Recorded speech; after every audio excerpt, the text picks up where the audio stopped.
ইন্নাল হামদুলিল্লাহি ওয়াসসালাতু ওয়াসসালামু আলা মান লা নাবিয়্যা বা'দা ফাআউযু বিল্লাহি মিনাশ শাইতানির রাজিম বিসমিল্লাহির রহমানির রহিম আসসালামু আলাইকুম ওয়া রাহমাতুল্লাহ। সম্মানিত নাজেরিন, বন্দিশ উচাটন স্তম্ভনের পার্ট 3 নিয়ে আবারও আপনাদের সামনে উপস্থিত হলাম। তো আজকে আপনাদের সামনে এই ভিডিওর মধ্যে আলোচনা করব বন্দিশের দ্বারা যাদের নিন্দ বন্ধ করা হয় বা ঘুম বন্ধ করা হয়, খোয়াব বন্দি যারে বলে, খোয়াবের উপর বন্দিশ করা, খোয়াব বন্দিশ, এইটা আসলে কি? খোয়াব বন্দিশ বা নিন্দ বন্দিশ, ঘুমের বন্দিশ লাগানো, এটা অত্যন্ত জঘন্য একটা কাজ। বিশেষ করে আমাদের দেশে বা বিভিন্ন দেশে এটা করা হয়ে থাকে।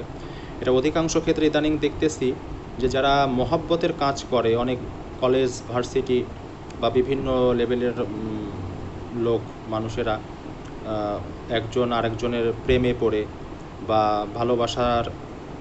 ভালোবাসাকে হাসিল করার নিয়তে তারা যখন আমাদের মতো যারা আমরা কোরআন সুন্নাহে কাজ করি, আমরা কিন্তু এই সমস্ত নাজায়েজ কোনো সম্পর্কের কাজ করি না, কোনো ভালোবাসার কাজ, মহব্বতের কাজ, তদবির, এগুলো আমরা সহজে করি না, একমাত্র স্বামী স্ত্রীর কাজ ছাড়া। একমাত্র স্বামী স্ত্রীর যাদের সমস্যা একটু আছে, ঝগড়া বিবাদ, এইরকম কাজের মধ্যে আমরা মহব্বতের কিছু কাজ করি, এছাড়া কোনো বিয়ের আগে সম্পর্কের কোনো কাজই আমরা করি না। তো যখন আমাদের কাছে কোনো ব্যক্তি সুযোগ না পায়, চান্স না পায়, তখন এই সমস্ত ব্যক্তি নিজের স্বার্থ হাসিলের জন্যে বিভিন্ন ব্ল্যাক ম্যাজিকার বা সিপলি আমেল যারা আছে, তাবিজাত তদবির কারক যারা আছে, তাদের কাছে দৌড়ায়, তাদের কাছে লক্ষ লক্ষ টাকা খরচা করে তাদেরকে বিভিন্নভাবে মিথ্যা সত্যি দিয়ে বানায় বুনায় বলে তাদেরকে রাজি করায়, তাদের দ্বারা এই সমস্ত জঘন্য কাজগুলো করে। আর এই খোয়াববন্দি বা ঘুমের উপরে বন্দিশ লাগানো, এটা হচ্ছে মহব্বতের কাজ। কোনো ব্যক্তি আরেকজন ব্যক্তিকে নিজের করে পাওয়ার জন্যে, মহব্বতের কাজ করার জন্যে, তাকে ভালোবেসে একান্তে পাওয়ার জন্যে, তার বিভিন্ন স্বার্থ হাসিলের জন্যে, নাজায়েজ সম্পর্ক করার উদ্দেশ্যে সেই ব্যক্তি এই সমস্ত কাজগুলো করে থাকে। আর যে কবিরাজগুলো করে থাকে, এটাকে তারা বিভিন্ন পদ্ধতির মাধ্যমে ওই ব্যক্তির ঘুমকে বন্ধ করে দেয়, খোয়াবকে বন্ধ করে দেয়। ওই ব্যক্তি ঘুমের মধ্যে ঘুম তো হবেই না, রাত্রে যখন শুতে যাবে বা যে কোনো সময় যখন ঘুমাইতে যাবে তখন ঘুম হবে না, বরঞ্চ যে ব্যক্তি তার জন্যে কাজ করেছে, যে প্রেমিকার জন্যে কাজ করেছে অথবা প্রেমিকা প্রেমিকের জন্যে কাজ করেছে, 24 ঘন্টা তার কথা মাথার মধ্যে চিন্তা হবে। 24 ঘন্টা তা উঠতে বসতে চলতে ফিরতে তার কথা মাথার মধ্যে ঘুরবে, তার বিভিন্ন দেখা সাক্ষাৎ বা তার বিভিন্ন স্মৃতি তার মাথার মধ্যে চলবে, সবসময় জন্য ঘুরতে থাকবে, তার মনের মধ্যে এগুলোকে ঘুরতে থাকবে। এইভাবে তার মনের মধ্যে জিনিসটাকে তার অন্যান্য সমস্ত প্রতিনিয়ত যে সমস্ত কার্যকলাপ বা চিন্তাভাবনা, এগুলোকে বন্ধন করে দেওয়া হয় এবং শুধুমাত্র তার মনের মধ্যে ও মাথার মধ্যে, দিমাগের মধ্যে ওই প্রেমিক বা প্রেমিকার কথাই চিন্তা হবে। এইভাবে ঘুমের বন্দিশ করে দেওয়া হয়। তখন ওই ব্যক্তিটা দিনের পর দিন ঘুমাইতে পারে না। যখনই ঘুমাইতে যায় খুব ভালো ঘুম, হালকা কোনো রকম একটু ঘুম যদিও হয় বাঁচার ক্ষেত্রে, তো অধিকাংশ টাইম তার যতটুকু প্রয়োজনীয় ঘুম আছে, 4 ঘন্টা 6 ঘন্টা 8 ঘন্টা যাই হোক, এই ঘুমটা তার হয় না কোনোভাবে। আস্তে আস্তে শরীর খারাপ হয়ে যায়, বিভিন্নভাবে তার স্বপ্নের মধ্যেও তার সেই সমস্ত ব্যক্তিকে দেখে, ঘুম তো হয়ই না। এইভাবে ব্যক্তি আস্তে আস্তে অসুস্থতার দিকে চলে যায়। আর যে ব্যক্তি স্বার্থ সিদ্ধির জন্য কাজ করলো, সে তার প্রয়োজনীয় স্বার্থ হাসিল করে নেয়, তার সাথে নাচের সম্পর্ক করা হোক বা বিভিন্ন প্রয়োজন মেটানো হোক, এগুলো করে নেয় সে। পরবর্তীতে হয়তো এগুলো সম্পর্ক তো বিয়ে পর্যন্ত আর যায় না, এগুলো পরবর্তীতে তারা দেখা যাচ্ছে বা বিচ্ছেদ হয়ে যায়, ছাড়াছাড়ি হয়ে যায়। এবার যে ব্যক্তি করলো সে তো তার ফায়দা উঠায় নিল, আর যে ব্যক্তির উপরে করা হলো সে ব্যক্তির জীবনটা, লাইফ বরবাদ হয়ে গেল। এই জন্যে অবশ্যই এসব কাজ যারা করতেছেন তারা সতর্ক থাকুন, যারা করাচ্ছেন তারা বেশি সতর্ক থাকুন। জাহান্নামকে ভয় করেন, আখিরাতকে ভয় করেন, এগুলো করলে কিন্তু আখিরাত শেষ হয়ে যাবে।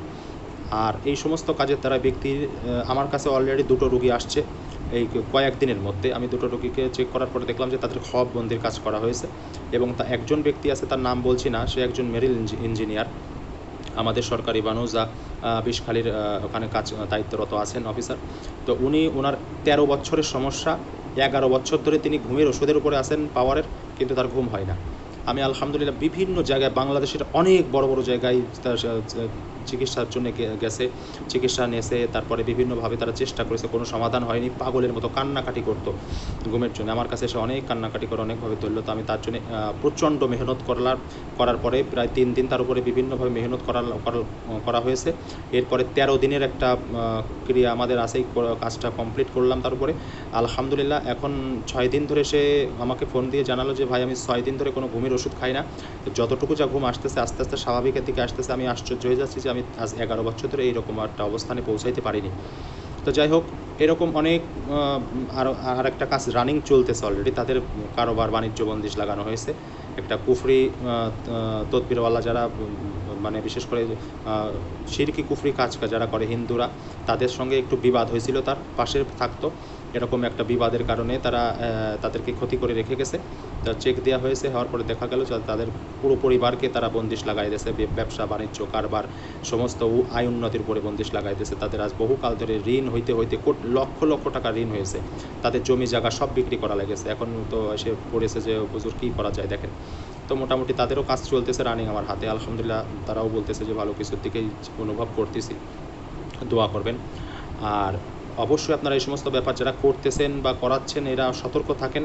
এটা অত্যন্ত জঘন্য কাজ, মুসলমান বা প্রত্যেকটা মানুষের জন্য এটা অত্যন্ত পেরেশানি এবং অত্যন্ত ক্ষতি। আর এর দ্বারা মানুষ দুনিয়াতে কিছু পাইলেও আখিরাতে তাদের জন্য কোনো অংশ নেই। সর্বশেষ আল্লাহ পাক রব্বুল আলামিন কোরআনের মধ্যে বারবার ইরশাদ করেছেন যে যারা কুফরি করে, কালো জাদু করে, এদের আখিরাতে কোনো অংশ নেই। এদের জীবন দুনিয়ার মধ্যে হয়তো স্বল্প কিছু স্বার্থ হাসিল হবে, কিন্তু আখিরাত পুরো শেষ। আর এদের মৃত্যু আমরা দেখেছি অনেকে, যারা ব্ল্যাক ম্যাজিকার যারা কুফরি কাজ করে, কালো জাদু করে থাকে, এদের মৃত্যু কী ভয়ঙ্কর হয়। এরা যারা করায় তাদের মৃত্যু কী ভয়ঙ্কর হয়। যারা করেছেন তারা তওবা করেন আর এই সমস্ত থেকে বেরিয়ে আসেন, আল্লাহর কাছে পরিপূর্ণ তওবা করেন এবং এই সমস্ত থেকে একেবারে চিরকালের জন্য বিরত হন। আপনারা এই সমস্ত কাজ করবেন না। কোরআন সুন্নাহের মধ্যে থেকে আপনারা ধৈর্য ধরেন, আল্লাহর উপর সাহায্য চান, আল্লাহর কাছে সাহায্য চান এবং সঠিক কাজে করার চেষ্টা করেন। এটা আপনাদের জন্য মঙ্গল হবে। আশা করি অনেকেই বুঝেছেন। আসসালামু আলাইকুম রহমতুল্লাহ।